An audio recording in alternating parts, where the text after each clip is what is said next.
Hello বন্ধুরা, সবাই কেমন আছেন? আশা করছি সবাই খুব ভালো আছেন এবং সুস্থ আছেন।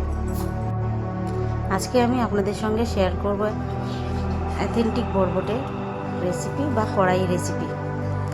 আপনারা দেখতে পাচ্ছেন বরবটের রান্নাটার লুকটা দেখে সত্যি খুব ভালো হয়েছিল খেতে, একদম অন্যরকম করে। সবসময় একঘেয়েমি না খেয়ে এইভাবেও একদিন করে খেতে পারেন। চলুন শুরু করি।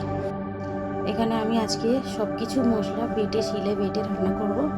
এখানে অনেক রকম মশলা দিয়েই রান্নাটা করব। প্রথমে নিয়েছি দু রকম সর্ষে, সাদা সর্ষে, কালো সর্ষে। একটু একটু করে নেব, ঠিক 1 চামচ নয়, আবার 1 চামচের থেকে অনেকটা কমও না। এখানে নিয়েছি বেশ অনেকটা চালমগজ, একটু কাঁচা জিরে, একটু গোলমরিচ, 5 ফোড়ন, 2টো এলাচ, লবঙ্গ, দারচিনি এবং একটু লবণ আর অনেকটা মতো এখানে পোস্তদানা নিয়েছি।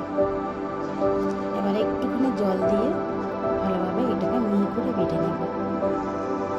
আমার বাটাটা অলমোস্ট কমপ্লিট। এবার শিলটাকে ভালোভাবে ধুয়ে মশলাটা করবো, নামিয়ে নেব।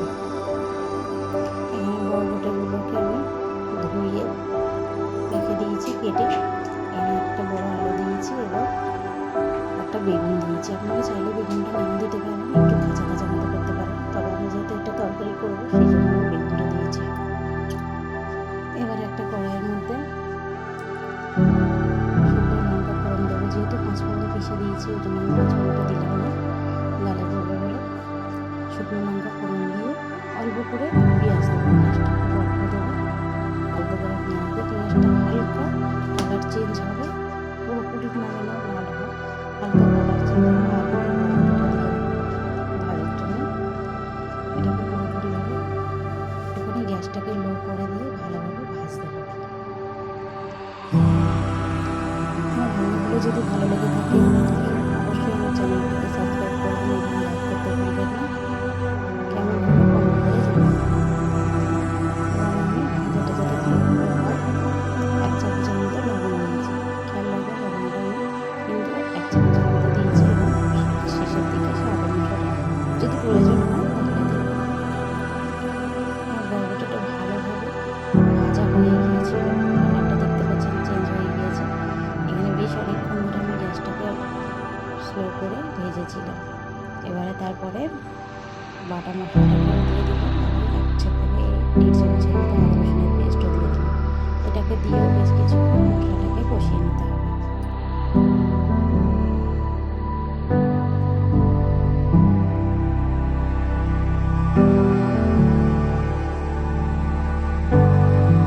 মশলাটা ভালোভাবে কষানো হয়ে গেলে এবার শুধু এখানে 2 রকম গুঁড়ো মশলা ব্যবহার করব।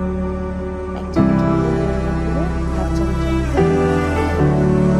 যেহেতু সব মশলা বেটে দিয়েছি তাই কিছু গুঁড়োটা ব্যবহার করব না। কাঁচা জিরে ভাজা গুঁড়োটা দিয়েছি। যদি লঙ্কার গুঁড়ো দিতেন ওটাও দিয়ে দিতেন, আমার ভালো লাগবে না শুধু লঙ্কার ঝাল, সেই জন্য লঙ্কার গুঁড়োটা দিয়ে বেশ কিছুক্ষণ কষিয়ে নিতে হবে।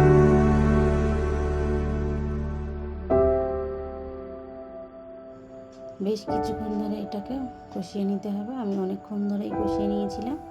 এবারে ওর মধ্যেই আমি একটা বেগুন আর টমেটো ছিল দিয়ে দিয়েছি। আপনারা চাইলে বেগুনটা নাও দিতে পারেন।